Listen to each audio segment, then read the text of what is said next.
Welcome back to another episode of On the Bump. And once again, on the bump, we have Joey Lauer, aka 60 ERA guy. Joey, how are we doing this week? I'm doing phenomenal. It's great to be back for the third time. The third time. Joey was the inaugural member on the bump, and now he's back to explore another topic with all of us. And the specific topic for this episode is coaching nowadays. So, something I was kind of thinking about the other day was, how coaching, especially in our kind of like modern culture, has evolved. I mean, the coaching style, the coaching changes, and everything like that has just kind of changed with the times. There's newer technology, there's so much gimmicks from gadgets, and there's just so much now that kids have to think about when they go and develop themselves as an athlete. And Joey, you probably get this a lot. I mean, there's so many parents, so many people that are just concerned about like what's right for my kid, what's the best way to go. And Joey, obviously, you're a coach now, so you have probably a lot of great insight about this. Before I start, I want to say congrats to you for reaching 500 subscribers. That's a big milestone for you.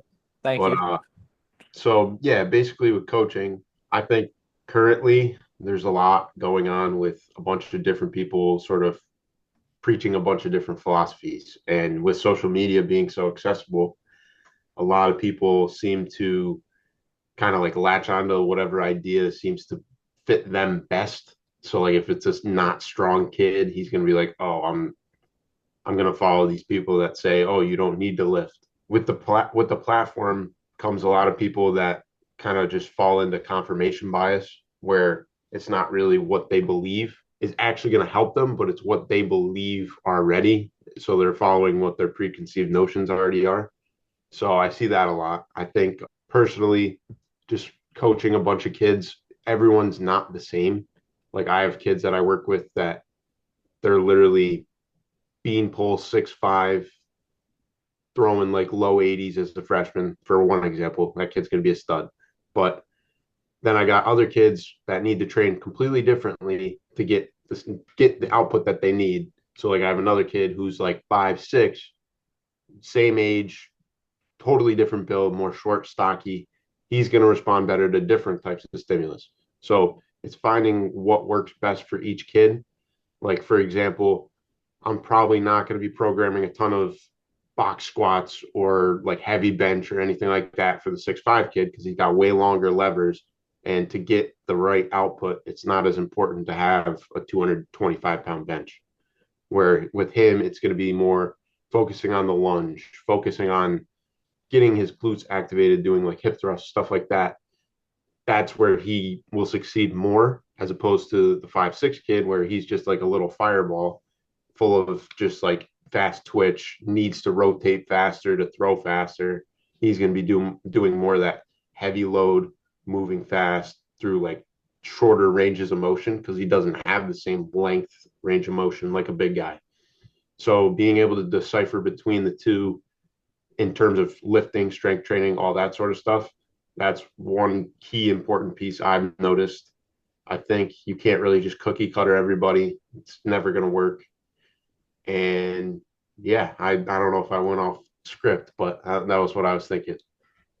Well, so it's interesting you talk about the differences between a guy who's 6'5" or a guy who's 5'4". I mean, there's so many differences in their anatomy there. Like one guy's taller, obviously, than the other guy who's shorter and more stockier.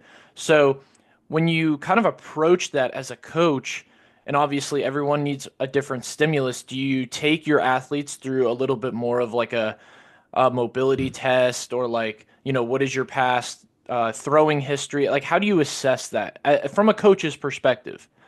Yeah, so every kid I'm coaching currently, like I still do like lessons and stuff. So those like quick 30-minute lesson, I'm not gonna like go too deep. We're just gonna play catch, have fun, whatever. But like the guys that I'm doing programming with, like really focused, locked in on, every time they start, I go through a movement assessment with them. So it's like I kind of created my own movement assessment on top of. Have you ever heard of On Base U? I have, yes. Yeah, so I did like a coaching certification with them that gave me like certification to go through a pitching mobility assessment. It gives you like 12 different movement specific, like determining how are their ankles, how are their hips, how does their upper body move, and all that.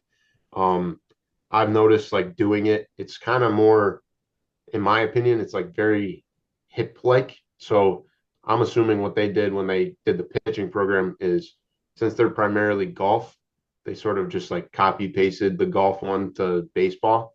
So I've noticed that I need to do like a little bit more than just the 12 that they outline. Hmm. So what I did was in terms of adding to it, I put a lot more T spine focus because I noticed a lot of kids, especially these days with like texting and like playing video games and all that stuff, their wrists are all messed up because they're just holding controllers and phones all the time. They're hunched over, so like their shoulder gets like pinched down, and it's really hard to throw and get in deep positions if your shoulder is all pinched forward like that. So basically I just added a ton of T-spine checking with them. So like I have them go through some PVC pipe stuff, see how they're able to go up and around with a PVC pipe. Um, just a lot of T-spine stuff. I won't go too deep into it because gotta keep it face value. But I'll do that with them. And then basically once we're done with that, I kind of program everything, sort of tailor it to what they need to do. And from there, it's pretty simple. We just take the game plan, get into it, and keep pushing. Your approach to guys that are paying for like a 32 an hour lesson is different from the guys you're programming all the time, 24/7. So, with that kind of change in focus, is that something that, well, obviously you take everything seriously, but that change in focus is pretty drastic. At least I kind of feel like. So, do you kind of have to like turn off a side of your coaching, kind of just like, okay, I got to ease off the gas a little bit for, a guy who's maybe a 30-minute, like probably a younger player, 30-minute to an hour lesson. Whereas, you've got a lot more developed older guys who you can really like kind of push a little more. Right. Yeah. So to answer that, basically matching energy. That's how Right. I that's how I like to describe it. Obviously like I don't really know where I'm gonna go with coaching. I kind of would like to be like a big time pitching coach at a big school or something like that, maybe like an SEC or something. We'll see. But um I just sort of feel like with where I'm at, I'm working with such a range of kids. Like, I'm not going to be talking about hip rotation with an 8 year old. You know what I mean? So, just matching the energy I'm getting. Like, if a kid just wants to have fun, he doesn't really take baseball serious. I'm just going to take it that way. Like, I'm going to work on throwing strikes. Maybe we learn a new pitch or something, try out a new pitch. Just make it fun for them, make it very game based. So, like playing 21 and catch, doing stuff like that where if it's a more serious kid, even if it's like a 10-year-old, but he's serious, we'll go in a little deeper. We'll do like trying to execute pitches, putting him to certain spots, work on his mobility, do some arm care stuff after. Like it's very dependent on the kid. I like working with the high school guys because some of those guys like are very serious and want to go play in college. So that's been a lot of fun. I got a pretty good core of kids that I'm working with for that right now that are freshmen, and hopefully I can see them all the way through. Um, and those guys I can really dive deep. Like we're doing tracking their mechanics, tracking their pitch usage, um, being on top of every little fine detail, like being a stickler about the form on every single movement they do in a lift. Um, Medicine balls, tracking the velo of every medicine ball throw they'd make, trying to make them push their upper limits because why not? Like they need to work on it. So a lot of I have a very broad scale of ability with all this. Lessons, you've also done programming. So, is that all separate or is that just kind of like you work out of one main facility? Your Unleashed ultimate, Greatness, yeah, yeah. that's still yet to launch. I'm still waiting to launch that because some lawyer stuff and trying to get it all situated to make sure it's perfect. But that I'm actually not currently doing. I'm working out of two different facilities right now and making it all work. And then obviously social media and doing that on top of it. So it's been good. So if someone wanted to sign up for remote training with you, how would they go about that? 60eraguy.com. it's gonna be live pretty soon. We're in like the just about to launch phase, so Just it's gonna about to be launch good. phase. Okay, so everyone, make sure it's on your calendar. You gotta go and look for it. I don't have a set date yet, but I'm hoping mid-February at least. Let's talk about just kind of some other coaching, some other baseball topics here in the coaching world.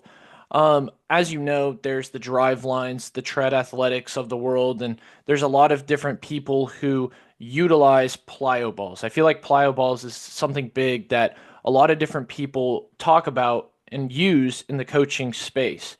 Do you particularly use plyo balls when you train athletes? Very minimal. I'm not a big plyo ball guy. I'd rather them learn how to like use their body through lifts and then also just like getting their body moving using medicine balls. I'm a big believer that try not to mess with the throw too much. Like a lot of kids, they just want to go out there, have fun, throw strikes. There's not a ton of kids that want to be like a major league baseball player, like truly. Like they'll say it, but they don't truly want it. And I can decipher that pretty easily. So I don't really touch plyo balls a ton, especially because like a lot of them will like learn it with me and then go do it themselves and do it totally wrong. So they're just making bad habits, and I don't want to deal with that. So I'd rather them try to mess around with their lower half doing a medicine ball throw. Um, I have used it a little bit. Like I have some kids. One of my favorite projects lately is a kid that stopped playing baseball when he was like 12, started playing baseball again this year, and his throw was all messed up because all he's been doing is lifting weights. So he's just become like a meathead, and he's now trying to throw again. And he got like a super low elbow, very tight, no layback. So I got him doing some plyo ball stuff, trying to get him to like actually get whip going again. But generally speaking, I don't really do many plyo ball throws or anything like that. I'm certainly not going to be doing like plyo velo days and stuff like that. I'm just not a I just don't personally think it benefits too many people. You're better off just throwing the baseball, doing a velo day, or trying to do a velo day. It's not going the way you want. Turn it off. Go do a pitch design. Work on off speeds, executing pitches. I think that's way more transferable to the game.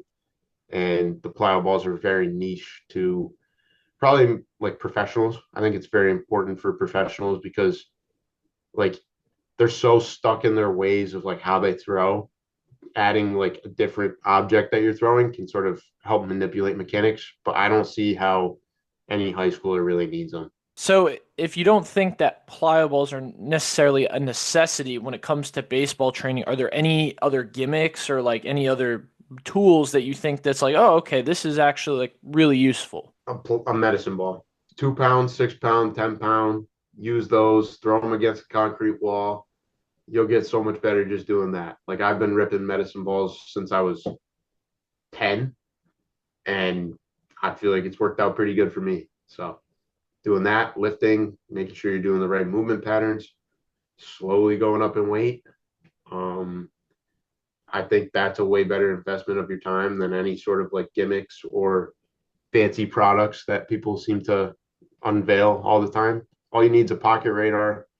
That if you want to get fancy, get a stalker, but that's really all you need. So, as you've seen kind of like coaching and baseball evolve over time, where do you think now that we're in 2025, where do you think that the coaching interface is kind of is shifting?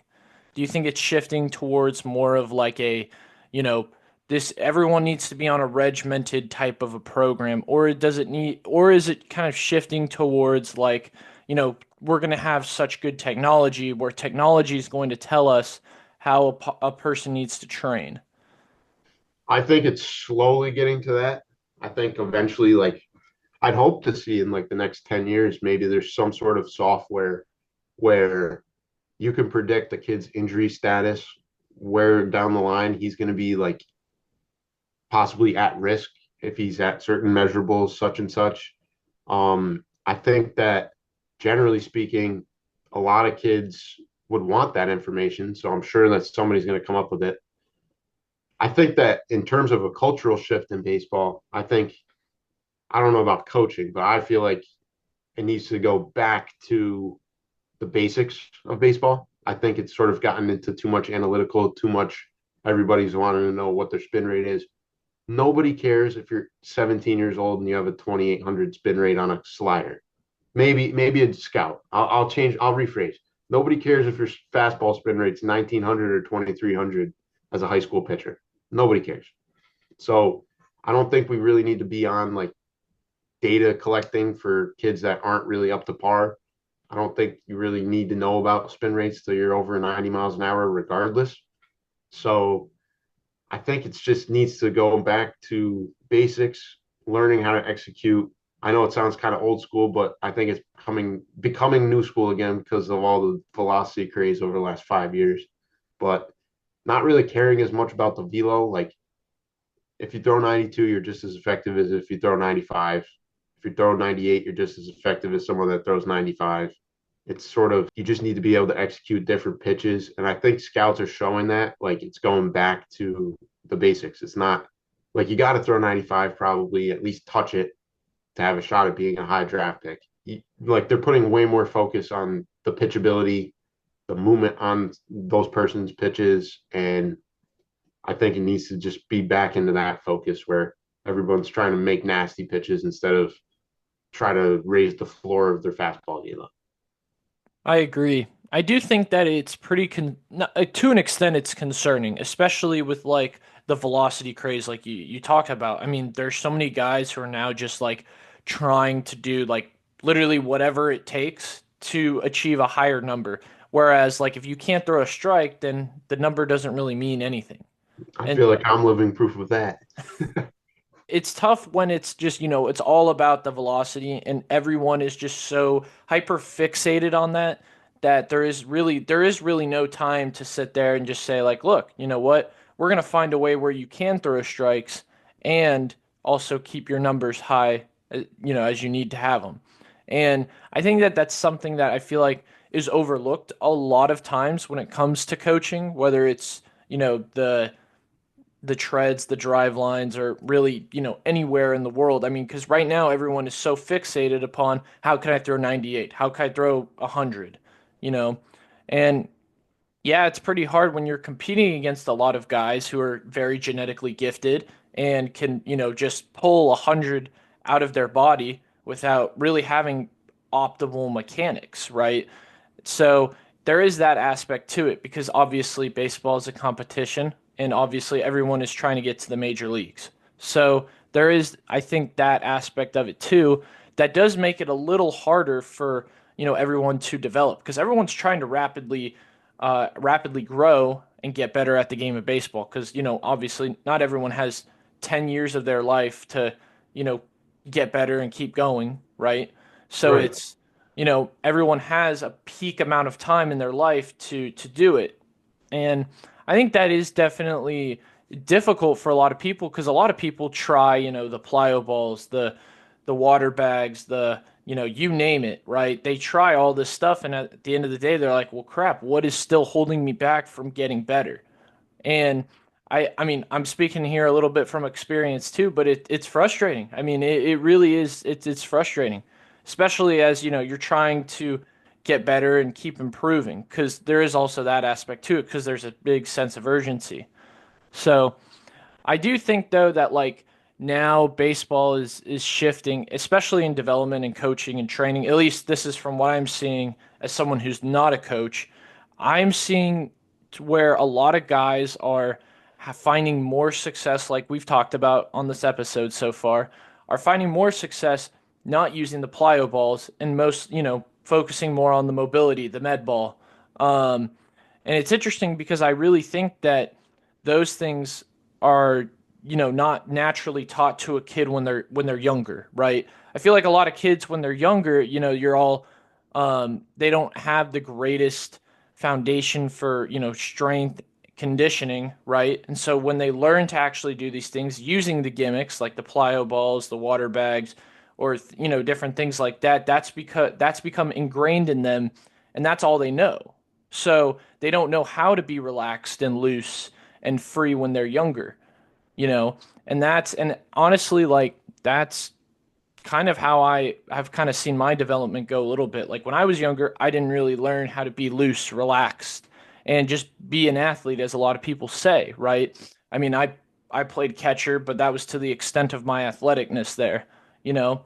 Um, but if I feel like if I had that, or if, a lot of other athletes had that, now you don't have to turn to the plyo balls, you don't have to turn to the water bags, or, maybe if you do, but it's not to the extent of how it's being used now.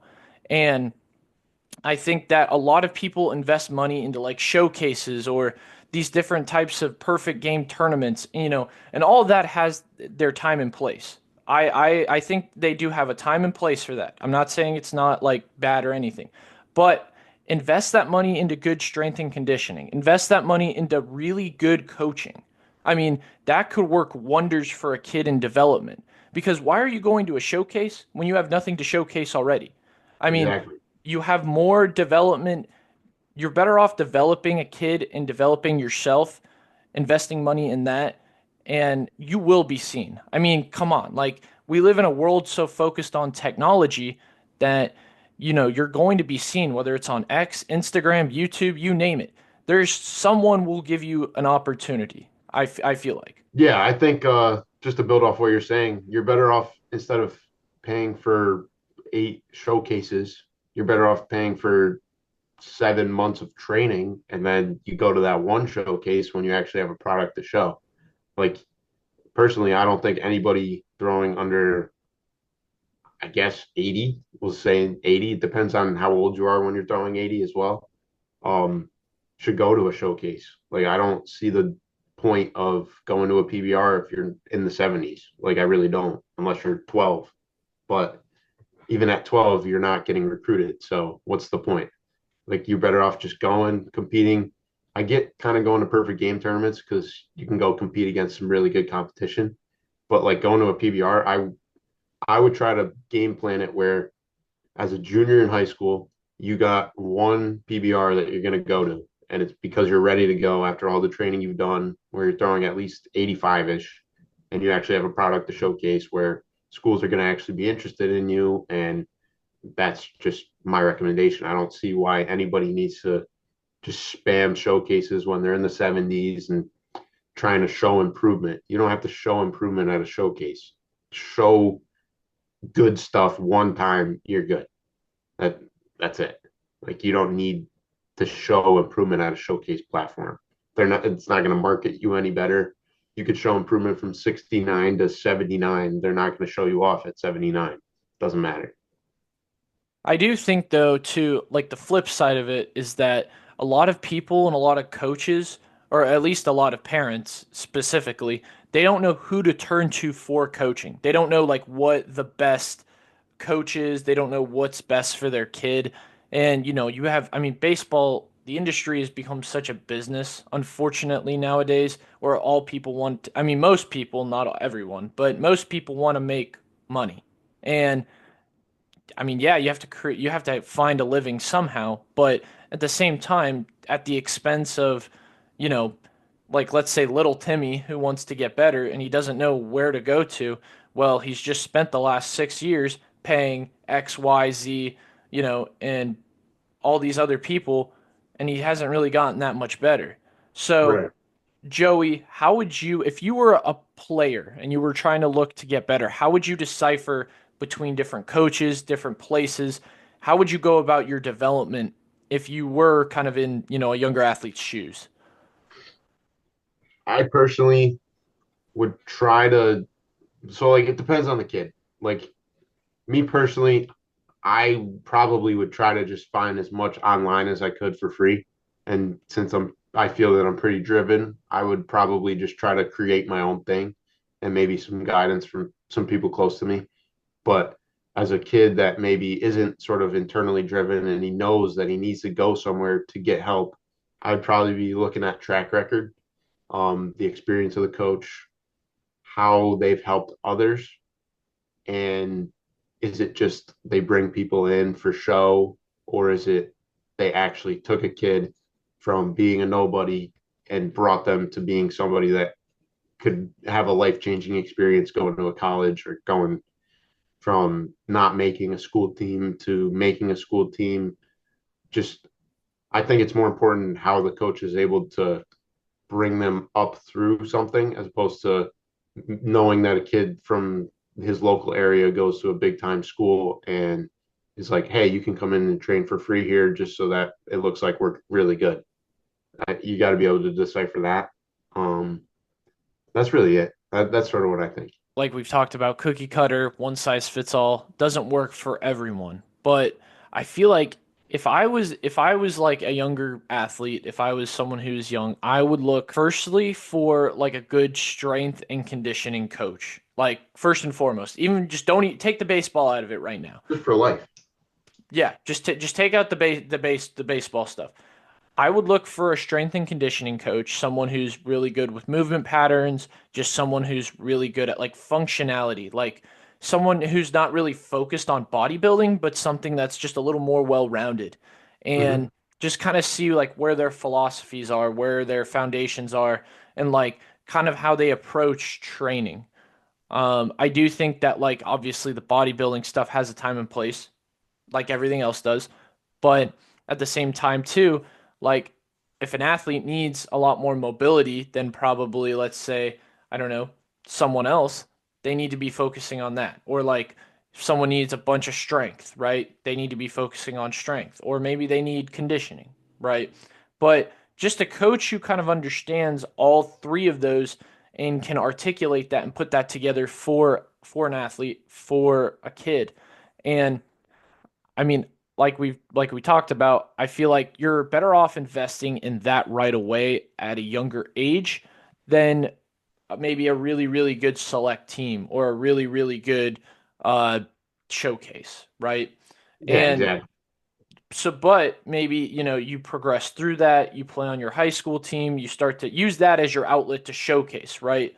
I mean, I feel like if you play at a really good high school and you get enough attention and you've developed enough through your strength and conditioning or your throwing mechanics or you name it, you will get the looks that you need to. And you don't need to go and, I mean, unless you're throwing freaking 95 and you're 16 years old, I mean, then maybe you should go to a perfect game showcase. But Yeah. I mean, again, time and place, right? So, but I really, and that's the biggest thing that I kind of tell people, like when they ask me, hey, like, what's your opinion on coaching and all this other stuff? It's just like, look, like, get a good foundation for uh, strength and conditioning first, and then go and play in showcases and and do different things like that to market yourself. But all it takes is one opportunity. I mean, I feel like all it takes is one opportunity from a coach or someone else and to really showcase what you have.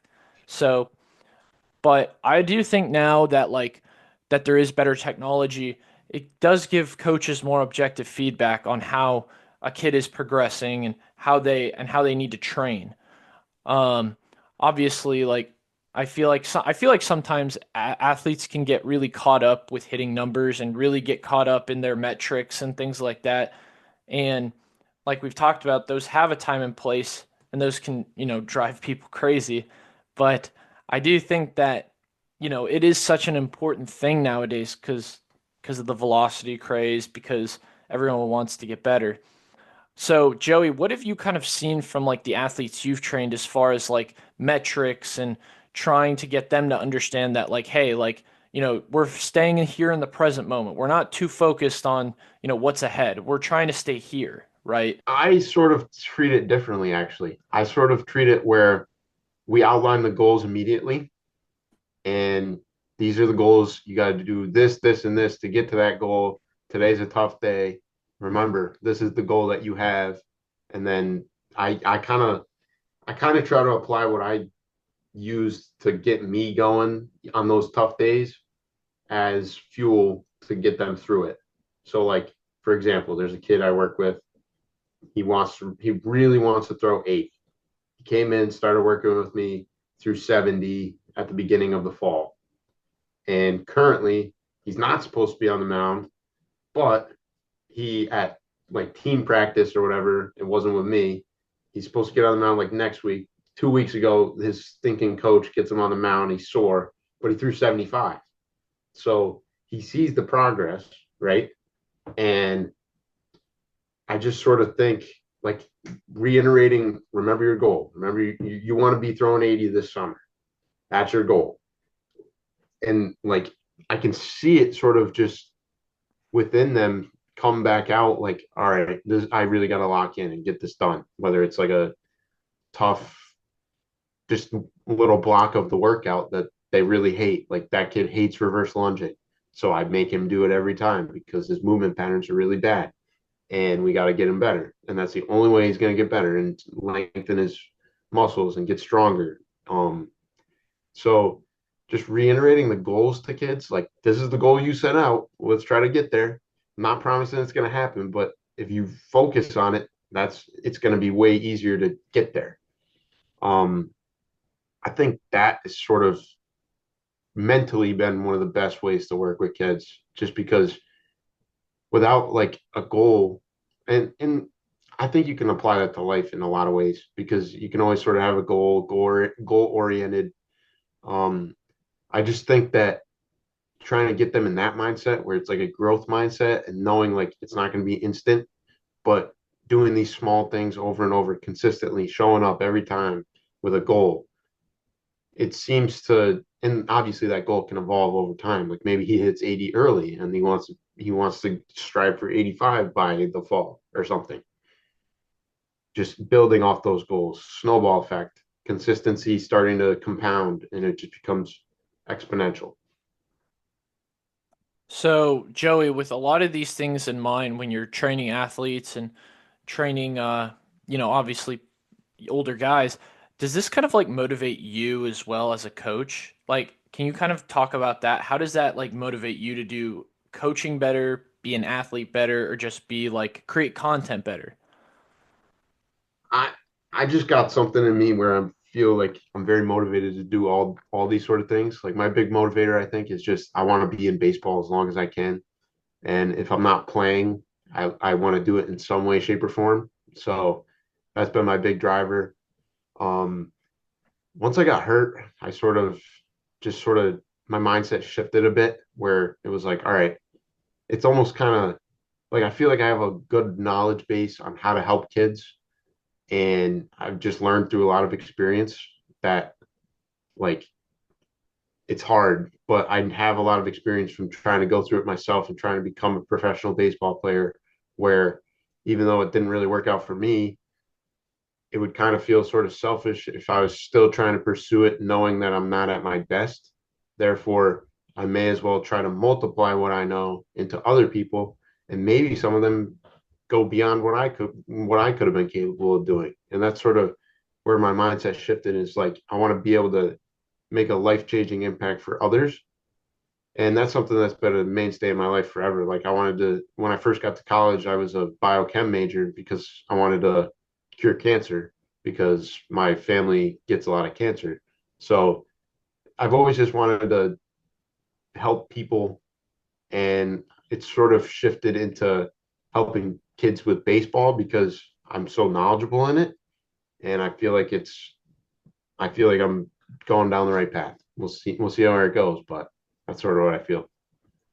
That's awesome, Joey. That's a really good like I mean motivation, a good driving force behind what you do. And I feel like a lot of us too can also learn from that as well. Like, I mean, at the root of it all, we've been put on this earth to do God's will, and feel like Exactly. that's really important, and especially in helping people, but in all professions and all industries. I mean, that could be applied to everything, not only just baseball and coaching, but also to life. So that's awesome. So Joey, do you have any parting words? Do you have any last things you'd like to say on the podcast episode? We're about to run out of time here. I hope that you're at 1,000 next time I'm here. Me too, man. I really hope I'm at 1,000 too by the end of right now. The goal for 1,000 is end of 2025. That would be that's a good goal. And I really hope we are. There's some really cool stuff behind the scenes right now, so really hoping to Good. get that going.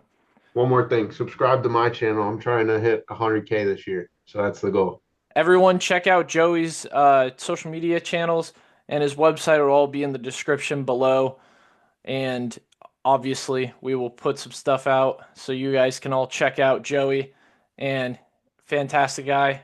Can't say good enough good things about him. Thank you, Joey, for coming on the channel. Of course, anytime. Thank you, Joey.